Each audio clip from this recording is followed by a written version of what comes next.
વાવથરાદ જિલ્લામાં કેનાલમાં ભ્રષ્ટાચારનું ગાબડું। દેથડીની જાંદલા ડિસ્ટ્રીબ્યુટર કેનાલમાં મસ મોટું ગાબડું પડ્યું છે। કેનાલમાં 10 ફૂટથી વધુના ગાબડાથી ખેતરમાં પાણી ફરી વળ્યા છે। ખેડૂતોના ખેતરમાં વાવેલા જુવારના પાકમાં પાણી ફરી વળ્યું। કેનાલના પાણી પાકમાં ફરી વળતા ખેડૂતોને વ્યાપક નુકસાન થયું છે। કેનાલ ઓવરફ્લો થવાથી તૂટ્યાનો ખેડૂતોનો આરોપ છે। સ્થાનિકોએ કેનાલના સમારકામમાં હલકી ગુણવત્તાનો પણ આરોપ લગાવ્યો। વરસાદની ખેંચ વચ્ચે લાખો લીટર પાણીનો વેડફાટ થતા ખેડૂતોમાં પણ આક્રોશ જોવા મળી રહ્યો છે। વાવથરાદ જિલ્લામાં એક કેનાલમાં ભ્રષ્ટાચારનું ગાબડું પડ્યું। તમે એના દ્રશ્યો જોઈ શકો છો। દેથડીની જાંદલા ડિસ્ટ્રીબ્યુટર કેનાલ છે, એક મસ્ત મોટું ગાબડું પડ્યું છે। સ્થાનિકો આરોપ કરી રહ્યા છે કે હલકી ગુણવત્તાનું કામ કરવામાં આવ્યું હતું।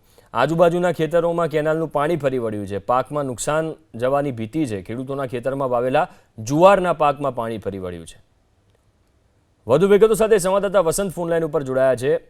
વસંત, અત્યારે આ કેનાલને લઈને શું અપડેટ છે? કોઈ કામગીરી એના રિપેરિંગની કરવામાં આવી અને ખેડૂતોનો સ્થાનિકોનો શું આરોપ છે? બિલકુલ, એક તરફ વરસાદની ખેંચ બનાસકાંઠા સહિત સરહદીય વાવ થરાદ તાલુકામાં છે।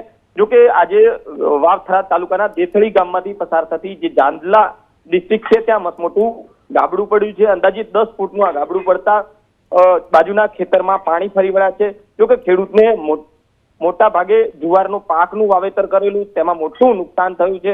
જો કે કેનાલ પહેલા ઓવરફ્લો થઈ ત્યારબાદ તૂટ્યા હોવાનો ખેડૂતનો આરોપ છે। જો કે દર વર્ષે 2 થી 3 વાર કેનાલ તૂટતી હોય તેવો પણ ખેડૂતોએ આરોપ લગાવ્યો છે। મહત્વની વાત છે કે કેનાલમાં કોન્ટ્રાક્ટર અને અધિકારીના જે મિલીભગતના કારણે ક્યાંક હલકી ગુણવત્તાનું કામ થયું હોય એના લીધે આ કેનાલ તૂટી હોવાનો પણ આરોપ લગાવ્યો। આભાર વસંત, વિગતો આપવા માટે।